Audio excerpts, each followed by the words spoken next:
दोस्तों, आपको ऐसा लगता होगा कि हर इंसान सुख के सागर में गोते खाता है, परंतु न जाने ऐसा आपने क्या किया है कि आपके ही मुकद्दर में दुख क्यों आता है।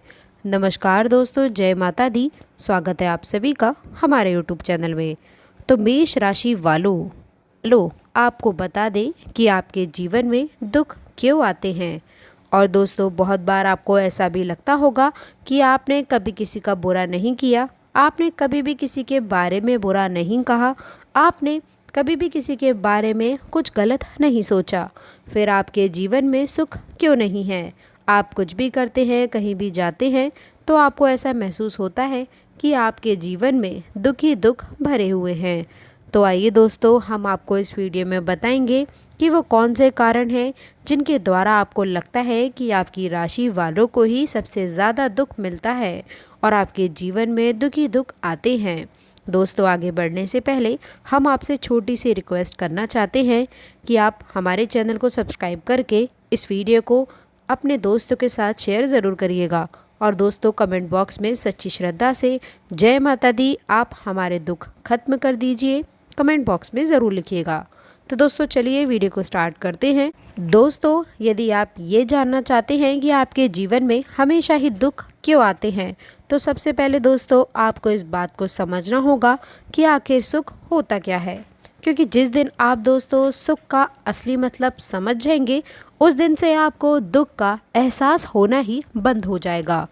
दोस्तों, सीधे शब्दों में सुख का असली मतलब होता है आत्म संतुष्टि, यानी कि आत्मा की संतुष्टि। यदि आप चाहते हैं कि आपके जीवन में आपको हमेशा सुख की प्राप्ति महसूस हो, तो आपको सबसे पहले आपको अपने जीवन में बदलाव लाना होगा। आप अपने जीवन के आचरण में किस तरह से बदलाव ला सकते हैं, आपको क्या क्या बदलाव अपने जीवन में लाना होगा, जिसके बाद आपको अपने जीवन में ऐसा महसूस नहीं होगा कि आपके जीवन में दुख ही दुख हमेशा आते हैं। और दोस्तों, अपने जीवन में आपको हमेशा सुख की प्राप्ति महसूस करने के लिए हमेशा सत्य के मार्ग पर चलना होगा। और दोस्तों, हो सकता है कि आपको हमेशा सत्य के मार्ग पर चलने के लिए कई बार कई कठिनाइयों का सामना भी करना पड़ सकता है। क्योंकि जो लोग सत्य के मार्ग पर चलते हैं, उन्हें शुरुआत में कांटे ही कांटे मिलते हैं, लेकिन दोस्तों आगे जाकर उनका जीवन फूलों से और सुगंध से भर जाता है। इसका सबसे बड़ा कारण ये है कि झूठ के मार्ग पर चलने वाला व्यक्ति कभी भी खुशियों को हासिल नहीं कर पाता। और दोस्तों, आप अपने जीवन में सुख प्राप्त करने के लिए एक झूठ बोलते हैं, उसे छुपाने के लिए आप दूसरा झूठ बोलते हैं, और फिर उसे छुपाने के लिए आप तीसरा झूठ भी बोल देते हैं। फिर आखिर में जाकर आपको ऐसा एहसास होगा कि आपके जीवन में दुख ही दुख आ रहे हैं। लेकिन यदि आप शुरू से ही सत्य के मार्ग पर चलते हैं, भले ही आपको कठिनाइयों का सामना करना पड़े, लेकिन आगे जाकर आपको एहसास होगा कि आपको शुरू में जो कठिनाइयाँ हुई, लेकिन बाद में आपके जीवन में आपको सुखी प्राप्ति महसूस हुई। यही कारण है दोस्तों कि सत्य के मार्ग पर चलकर मिलने वाले सुख का आनंद सबसे ज़्यादा उत्तम और सबसे सर्वश्रेष्ठ होता है। आप ये जान लीजिए कि सत्य का आवरण मनुष्य के व्यक्तित्व को सुशोभित करता है। यदि आप चाहते हैं दोस्तों कि आपके जीवन में आपको हमेशा ही सुख का आनंद महसूस हो, तो आप हमेशा सत्य के मार्ग पर चलने की कोशिश करिए। और दोस्तों, आपको हमेशा दुख का एहसास होने का दूसरा मुख्य कारण ये हो सकता है कि दोस्तों आपके अंदर त्याग करने की भावना ना हो। हमेशा दोस्तों मनुष्य के लिए सुख के रास्ते में आने वाली सबसे बड़ी बाधा उसके अंदर त्याग की भावना का ना होना होता है। जिस व्यक्ति के अंदर त्याग की भावना नहीं होती है, वो परम सुख की प्राप्ति कभी भी महसूस नहीं कर सकता। हमें जीवन में दोस्तों जो भी मिलता है, हम जो भी कमाते हैं, हमें जो भी प्यार करता है, हमारे जो परिवार के सदस्य हैं, हमें ऐसा लगता है कि हमने जीवन में जो भी पाया है वो हमारा अपना है। लेकिन दोस्तों, यही हमारी गलतफहमी होती है। आप इस बात को मान कर चलिए कि आपको जीवन में जो भी कुछ मिला है वो परमात्मा की देन है। आप इस दुनिया में दोस्तों खाली हाथ आए थे और एक दिन आप खाली हाथ ही चले जाओगे। ऐसा कुछ भी नहीं है इस दुनिया में जो आपने कमाया हो पाया हो या फिर आपने हासिल किया हो, जिसका दोस्तों एक कतरा भी आप जाते समय इस दुनिया से अपने साथ में ले जा सकते हो। जिस दिन ऐसी भावना आप अपने जीवन में उतार लेंगे, तब दोस्तों आपके जीवन में त्याग करने की जो भावना है वो उत्पन्न हो जाएगी।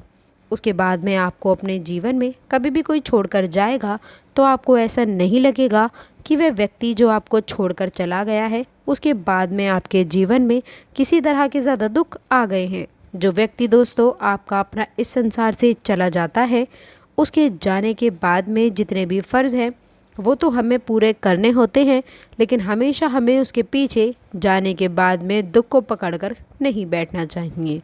यदि दोस्तों हम इन बातों को समझ लेते हैं कि जो व्यक्ति चला गया है उसका हमारे साथ में इतना ही समय का लेख लिखा था, हमें अब उसे त्याग कर देना चाहिए, तो दोस्तों आप देखेंगे कि आपके जीवन में जो आने वाला समय है, आगे आने वाली जो चीज़ें हैं वो आपको सुख की प्राप्ति महसूस कराएंगी। तो दोस्तों आज से ही आपको अपने जीवन में त्याग करने की भावना को उत्पन्न करने की कोशिश करना पड़ेगी। दोस्तों आपके जीवन में हमेशा दुख ही दुख महसूस होने का तीसरा मुख्य कारण ये हो सकता है कि आप एक अनुशासित व्यक्ति ना हो, क्योंकि अनुशासित व्यक्ति किसी भी काम को कर पाने में हमेशा सक्षम रहता है। अनुशासन दोस्तों से धैर्यवान बनाता है। जब आप अपने जीवन में अनुशासन को उतार लेंगे, हमेशा अनुशासन के साथ में आप जीने लगेंगे, तो आप देखेंगे कि आपकी जीवन चाली को हमेशा संतुलन प्राप्त होने वाला है। और दोस्तों आपके दुख का एक मुख्य कारण यही हो सकता है कि आप एक अनुशासित व्यक्ति ना हो, क्योंकि दोस्तों जो व्यक्ति अपने जीवन में अनुशासित नहीं होता उसे हमेशा ही कठिनाइयों का सामना करना पड़ सकता है। इसके साथ ही दोस्तों आपको बता दें कि आपको कभी जीवन में खुश रहना है तो आपको प्रकृति का हमेशा आभारी रहना होगा। और दोस्तों आपको प्रकृति का नुकसान करने से बचना चाहिए। और दोस्तों जिस दिन आप प्रकृति के बारे में अच्छे से समझ जाएंगे, उसका जितना ज़्यादा आप ध्यान रखेंगे अपने बच्चों की तरह, उस दिन आप देखेंगे कि आपके जीवन में जितने भी दुख आएंगे, आप प्रगति के साथ जुड़कर उन्हें अपना परिवार मानकर साथ में चलेंगे, तो दोस्तों आपको सुख का एहसास होने लगेगा और आपको जिन बातों को लेकर दुख महसूस हो रहा है उनसे आप दूर होते हुए चले जाएंगे। आपको हमेशा अपने जीवन में इस वीडियो में बताई गई बातों को आजमाना चाहिए। यदि आप दोस्तों इन बातों को अपने जीवन में उतार लेते हैं तो दोस्तों आप देखेंगे कि आपको दुख का एहसास होना ही बंद हो जाएगा। यदि आपको लगता है कि आपके जीवन में आने वाले दुखों के और भी अन्य कारण हैं, तो दोस्तों आप हमें नीचे कमेंट बॉक्स में लिखकर बता सकते हैं। तो दोस्तों आशा करते हैं कि वीडियो आपको पसंद आई होगी। वीडियो अच्छी लगी हो तो वीडियो को लाइक करके अपने दोस्तों के साथ शेयर ज़रूर करिएगा। अंत तक जुड़े रहने के लिए आप सभी का बहुत बहुत धन्यवाद। ओम नमः शिवाय दोस्तों, जय माता दी।